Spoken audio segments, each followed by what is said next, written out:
Again, welcome. Thanks for joining us for our virtual 2021 Baseball Media Day. Coach will speak from now until about 12:30. He'll make a few remarks and we'll open up to your questions. And then beginning at 12:30, we'll have 9 different players come at 10-minute intervals. So it should carry us until about 2 o'clock. So we'll go ahead and begin with Coach Mainieri entering his 15th season here at LSU. He also enters the year as the winningest active coach in NCAA Division I baseball. Coach Mainieri. Well, once again, a first for the last calendar year.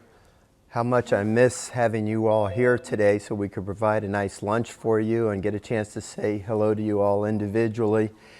But as we've had to make a habit out of doing, we're adapting and doing the best we can with everything. So you guys are a little bit more used to these press conferences on Zoom than I am with the other sports. But it's good to be with everybody. Today's an exciting day, to say the least. It's a beautiful day. Chamber of Commerce Day, as my good friend Jordy Holberg just told me. We're going to have a beautiful day to get everything done that we want to get done. We're going to simulate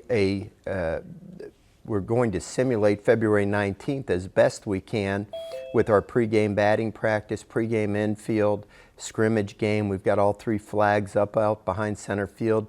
The players will be in game uniforms for the first time. We'll have umpires. The field will be lined like it would be on a game day, and hopefully the guys will respond well and be excited about being out there, and then it'll take a little bit of the nerves away from what they normally would feel on opening day, which is February 19th against the Air Force Academy. So we're excited. I'm thrilled about the way our team is looking thus far. It's been well chronicled. We have a very veteran pitching staff. You know, we lost Eric Walker and we lost Cole Henry from last year's team, but I believe that Jaden Hill has the capability of stepping in and picking up for Cole Henry as a big-time starting pitcher. I think we're going to see him continue to improve as the season goes on.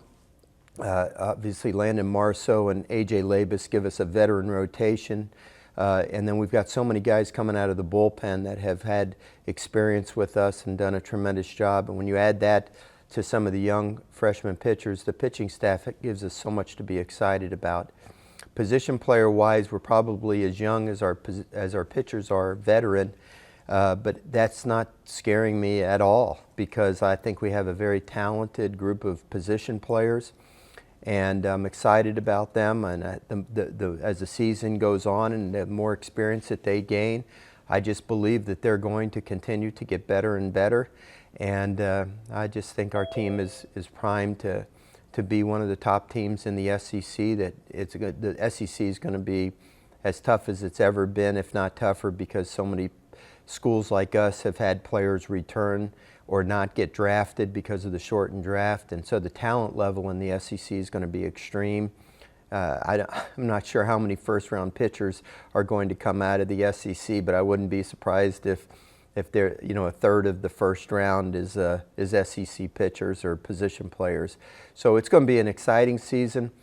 Today is 3 weeks from opening day, and we got 3 weeks to get everything tightened up a little bit and get ready to start our non-conference segment of our schedule. Without any more comments, I'll be happy to start taking questions. All right, you guys are free to ask some questions. You go ahead and unmute yourself. Sorry, I can't say that. Bill, are we a go? We are. Okay. Coach, David from Rivals.com. Coach, I have 2 questions. One, in regards to Jaden Hill. Over the last 2 years, how have you learned better to manage his arm to where he can be the kind of player you want, come end of SEC play and into the postseason? And then my other one is about Dylan Cruz. How do you manage expectations with him being a highly touted freshman, or you just let him just come in and do his thing? Well, let's talk about Jaden first, David, okay? When Jaden was in high school up in Arkansas, he played third base a lot and pitched. He told me he hardly ever threw a bullpen session when he was in high school. So all of a sudden he comes to college. We decide he wanted to just focus on pitching. We all felt that that was the right thing to do. And of course, Alan Dunn has his throwing program that he develops the pitchers with, and it's been extremely successful through the years. And we've hardly really had injuries throughout the years with the way that Alan has handled those guys. But for Jaden, it was a little bit much for what he had been used to in high school. And so the adjustment was pretty dramatic for him. He started the first 2 weekends of his freshman year and then went down with a sore arm. There was nothing structurally wrong with his arm. We did multiple MRIs, etc. It was just a matter of the muscles getting used to the quantity of throwing that required of a college pitcher. Last year, it was a very concerted effort on Alan and I, along, I should say, with Corey Couture, our trainer, to bring him along slowly in the spring. So we put him into the bullpen. We managed very carefully how many pitches he threw, how many innings he threw, with the idea that we would stretch him out as the year went on.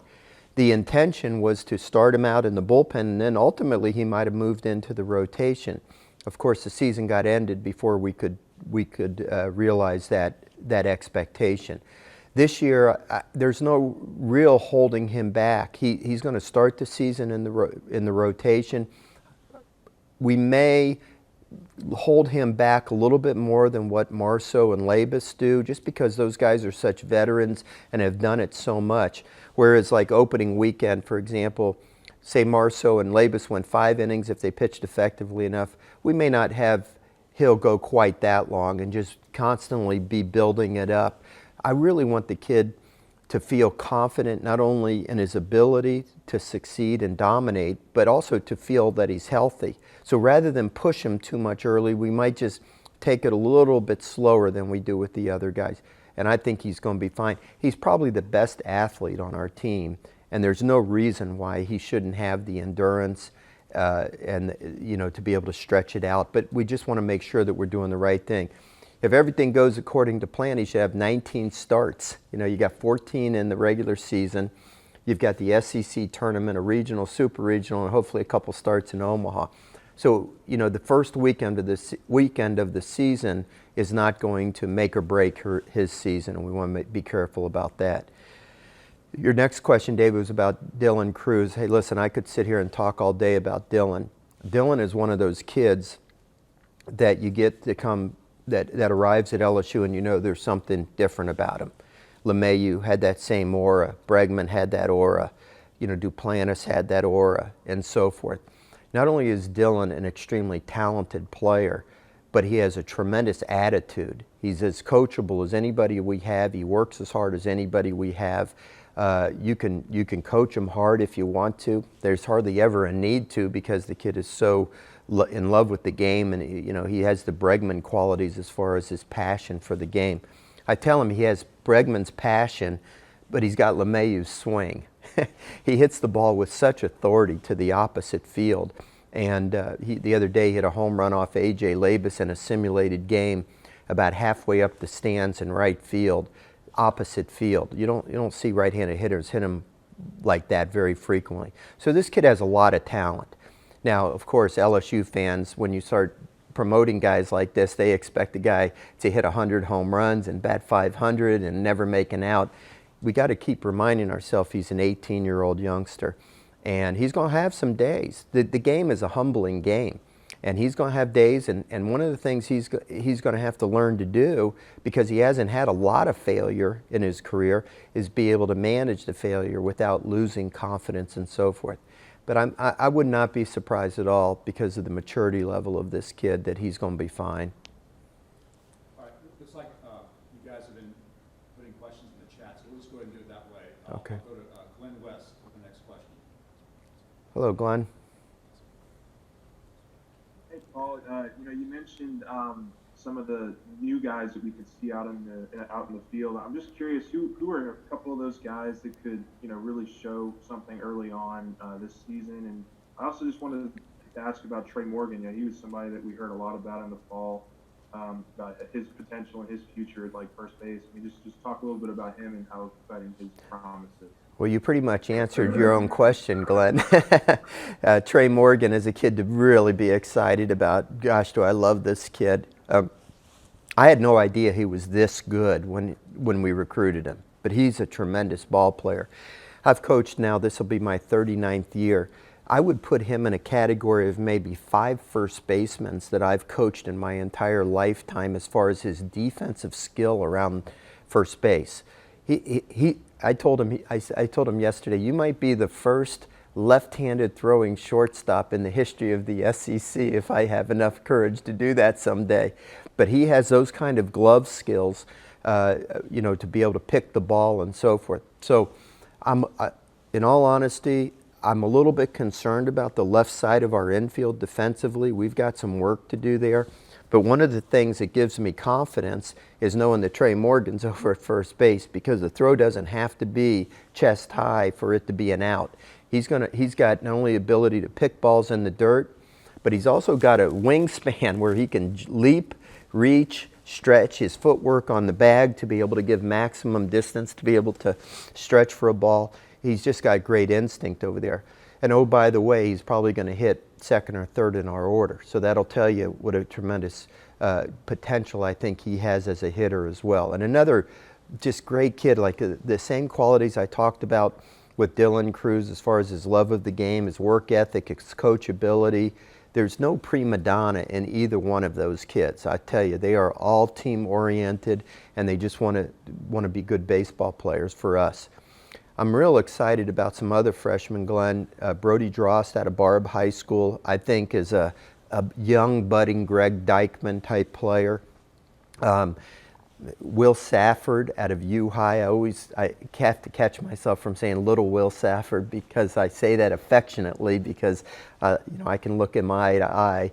But Will played safety on a state championship team at U High, so he's tough as nails. And I've used this comparison before, a left-handed hitting Tyler Hanover, for people that have followed LSU baseball through the years. He's just a baseball rat. And whether you put him in center field, whether you put him at third base, second base, wherever you put him, he's going to play just as hard as he can and do a really good job. And I'm excited about him. Jordan Thompson is an infielder that I feel very good about, and I think he's going to continue to improve. I don't know if these next 3 weeks he'll be completely ready to jump right in there or not. The talent is there. There's just inconsistencies right now, and he's got to work on those. The sooner he's able to do so, I think the better his chance will be to be in there rather quickly. So I think those 5 position players are the top guys that we see. From a pitching staff standpoint, I'll tell you, I'm so excited about Garrett Edwards and Will Helmers. And they were probably not the most highly touted guys we brought in coming out of high school, but they just pitched. Both of them have 3 pitches that they can control. They throw just hard enough to be able to be competitive with their fastball, but because they have really good off-speed pitches and command, it makes their fastball play a little bit harder. But Ty Floyd has come back from Georgia and from the Christmas vacation. I think he's made a lot of improvement, as has Blake Money. Blake is really getting himself into great shape, and this kid is a personality that's, just as wide as the Mississippi River Bridge. He's a Todd Peterson #2, if you know what I'm saying about that. So we've got some good, young, talented players that I'm not going to be afraid to use them, and we're going to count on them. And I think the more they play, the better they're going to get. All right, next question from Jacques. Jacques Doucet. Hey, Coach. Good morning. Good morning, Jacques. How you doing? Not doing bad. How about yourself? Not too bad. How many pounds are you down now? I've been running every morning. I want to look better in a uni. Take care of myself. There you go. Coach, last year, whatever last year was, so through 17 games, you were batting .253 as a team, and I'm looking at those names. A lot of those names you're going to be counting on again this year, removing Cabrera from that. How did you feel about the way you were moving offensively last year? Obviously, you never got to play in SEC, and the weather didn't heat up and all that stuff. But what are your expectations for a lot of those guys from last year, this Well- year offensively. Well, that 252 was with a splurge at the end, by the way, okay? The last 3 or 4 games, we swung the bat well. Let me tell you something. If you could stick around and watch the way Eddie Smith works with these guys, it would give you a lot of optimism. Eddie is now in his 2nd year with us, and he has worked these guys like you wouldn't believe. And I see the improvement each and every day. Guys that were on our team last year, you know, guys like, Cade Doty, for example. Cade Doty started out the season last year. He was hitting a lot of balls hard, right at people, and so his numbers were not good through the first, 10 games of the season or so. And then all of a sudden the hits started falling for him. He wasn't hitting the ball any better. They just were finding holes. And I think he got his average up to around 270 or so. This past summer, Cade went away and hit 420 in the Collegiate Summer League he was at. This fall, he led our team in hitting. So I think you're going to see guys like Cade Doty be a lot better. I thought Cade Beloso was not quite as good as he was as a freshman. I think we're going to see him blossom this year. He's getting great condition.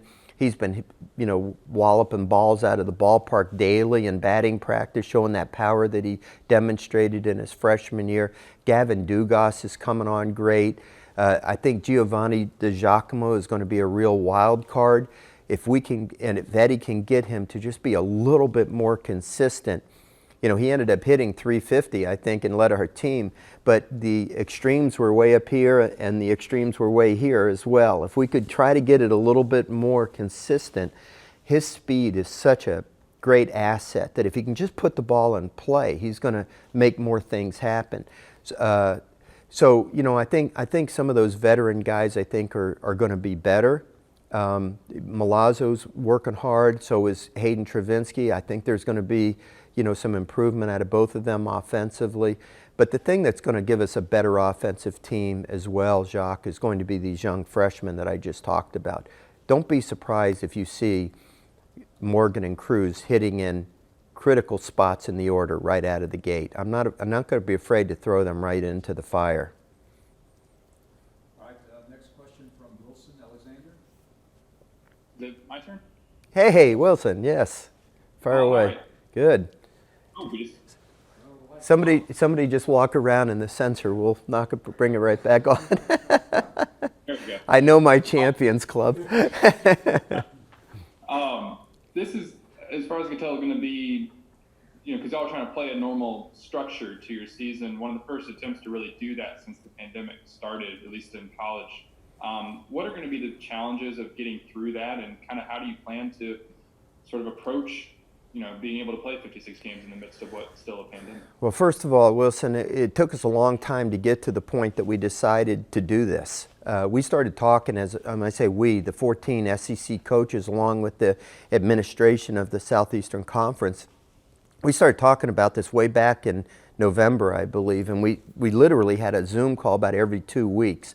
And we looked at every possibility from 14 weeks of 4-game weekend series, SEC games only, so an entire 56-game schedule. The problem with doing that is the RPI is so important in how they judge teams in baseball for bids, for regional hosts, for national seeds. And when you don't play non-conference games and you're virtually just playing each other, it affects your RPI in a very negative way. Literally half your teams will be under 500. The winning team might only win 60% of their games, and there's no RPI gain because assuming you can win the majority of your games against non-conference teams, then they're comparing you to other conferences. And so we all kind of came back to the conclusion that let's give it a shot and see if we can do it. Now everybody's had games canceled. Illinois canceled a 3-game series with us. The Big Ten's doing conference only. Just last week, Cal Riverside canceled a 3-game series with us. We replaced Illinois with University of Texas San Antonio. We replaced Cal Riverside with a combination of Youngstown State and Nicholls State. Lamar called and canceled a midweek game with us. Army canceled the first weekend with us. Baylor ended up calling us and asking if they could jump into the weekend with us with UTSA because they had 2 different teams cancel a 3-game series with them, so we've tried to accommodate them. It's really been amazing to see how coaches around the country are trying to help each other out and work with each other, and so we have some unique scheduling things. So anyway, the schedule is mapped out now, and now the challenge is to get through the schedule. And Wilson, listen, like there was saying in a movie, there's only 2 certainties that I know. There is a God, and I'm not him, okay? So I can't predict what's going to happen with these kids, but we constantly are appealing to them about the sacrifices and the protocol that they need to make. And, we're not, our team is a microcosm of society. We've dealt with some COVID issues. We're continuing to deal with them. And I'm sure other teams are as well. So we're preparing our team to have greater depth, greater versatility, so that if all of a sudden a guy or 2 gets knocked out, that we can almost seamlessly replace that player with somebody that's prepared so that we can continue to have a very competitive team. And then we also have a roster of other teams that we know that we can call on a spur of a moment. If we wake up on Monday morning and a midweek team calls me and says we can't come tomorrow night, then I'm going to, blast out phone calls and text messages to other teams in the state and see if somebody can jump in and replace them, for the next day or Wednesday, play on Wednesday type of thing. We play a sport that it's not, like scouting is not as critical as it is like in football or basketball, where you need a few days to prepare to play that opponent. In baseball, it's different. I mean, scouting has its value, don't get me wrong, but you don't need 3 or 4 days to prepare to play an opponent. So, if we have to change something very quickly, we won't hesitate to do that in hopes to get all 56 in. Okay, hope you guys can hear me okay. We got about a little less than 10 minutes, so I want to get everyone in to ask for a question. I'll keep my answers shorter. Okay, let's go, we'll go to Scott, Jerry, Ed, and Andrew, and I'll wrap it up. So Scott Rabelais. Hey, Paul, Hey, Reb. I like how you snuck in that quote from Rudy there. Very good. First of all, how is your health? How are you feeling physically, and maybe compared to last season or in the past? And second of all, obviously there's a lot of reason. It sounds like a lot of reason to be excited about the players you have returning and the new players. But every roster is stacked. It seems like in the SEC and college baseball. From what you've seen across the country, how demanding, how arduous is it going to be to try to win the SEC, much less go to Omaha in the College World Series this year? Well, thank you for asking about my health, Rab. I feel great. I passed my COVID test yesterday. I get tested weekly. I've never not had COVID, and all my tests have been negative, so we'll keep our fingers crossed on that. I had surgery on my neck back in November for a second cervical spine surgery in 11 months. I'm still kind of dealing with, the after effects of that, some headaches and those kinds of things, but relatively I'm feeling pretty good for a 63-year-old man.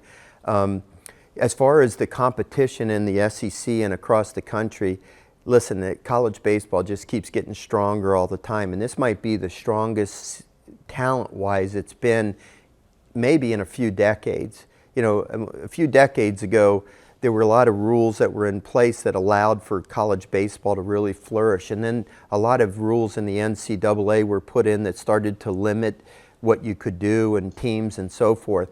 But because of the shortened draft, because of the getting an extra year of eligibility, because of the increased rosters being allowed, although the scholarships didn't change, I do think that more teams are going to be more talented than ever before. We're used to this in the SEC. You just have to be a chameleon, and you got to adapt to what is there. It's the same for everybody, so there's not going to ever be any excuses uttered from anybody at LSU. We're just going to keep our standards high. We're going to go out there and compete as hard as we can each and every day, and I think we've got a chance to be as competitive as anybody. Okay, let's go to the next question from Jared from Reveille. Hey, Coach. Jared? Devin Fontenot has been on a roll. He's been racking up preseason first team All-American accolades.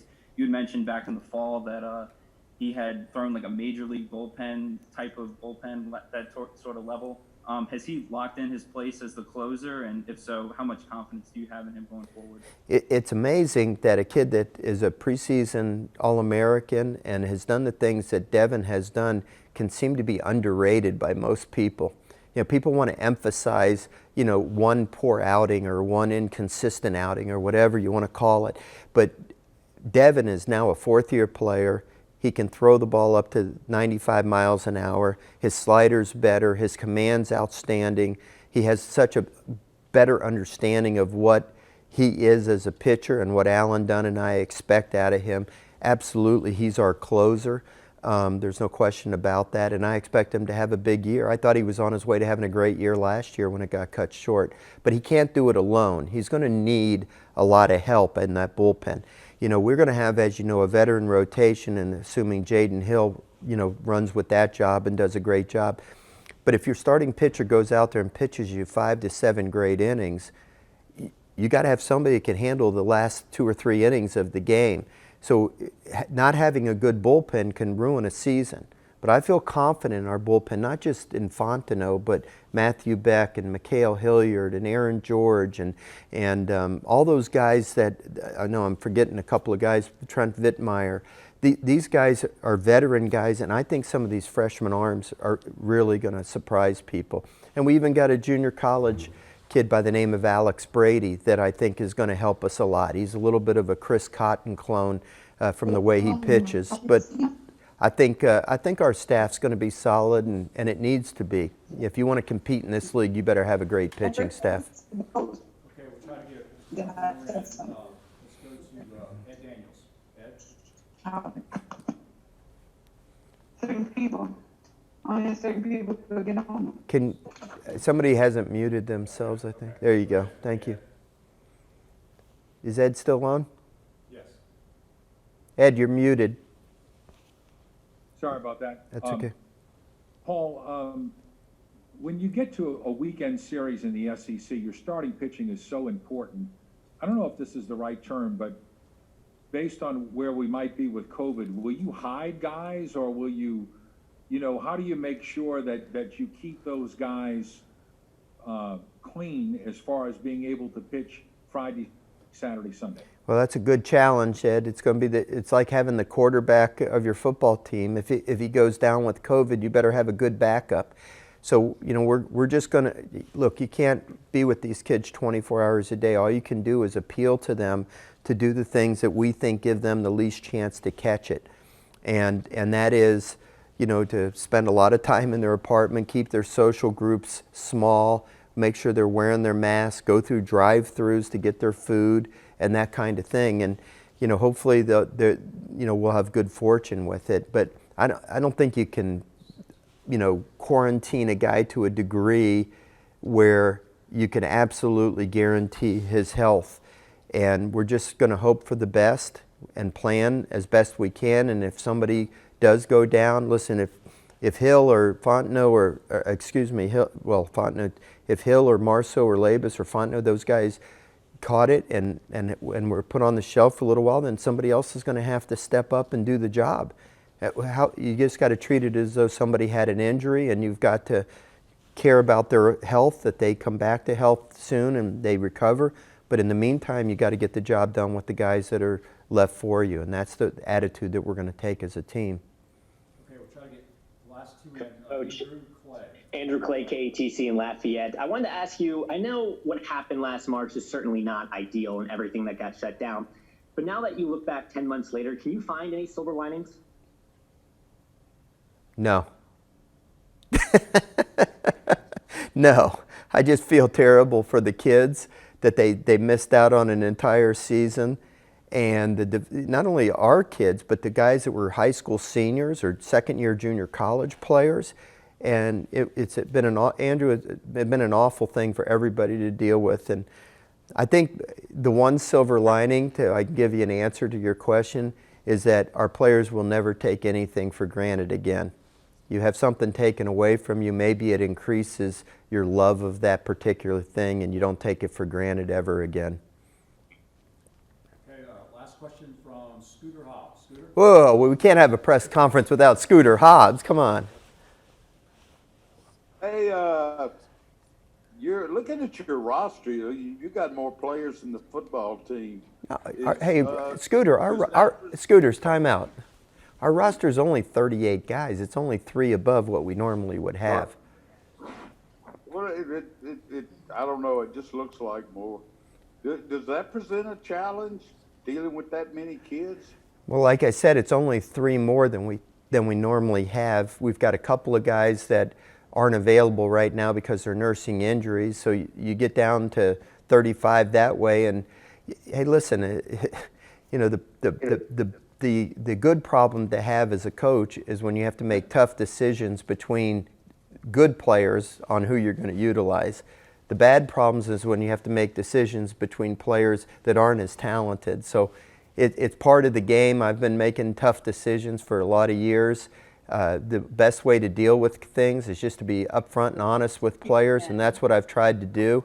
And, you know, but you can only play 9 at a time, 10 including the pitcher, I guess, and the DH. And, you know, we'll manage it. You know, we've had a lot of experience at doing this, and I think we'll make our way through. All right, Coach Mainieri, thank you very much. Okay, guys, good to be with you all. Say hello to my mother out there. She's listening from St. James Place. Hello, Mom.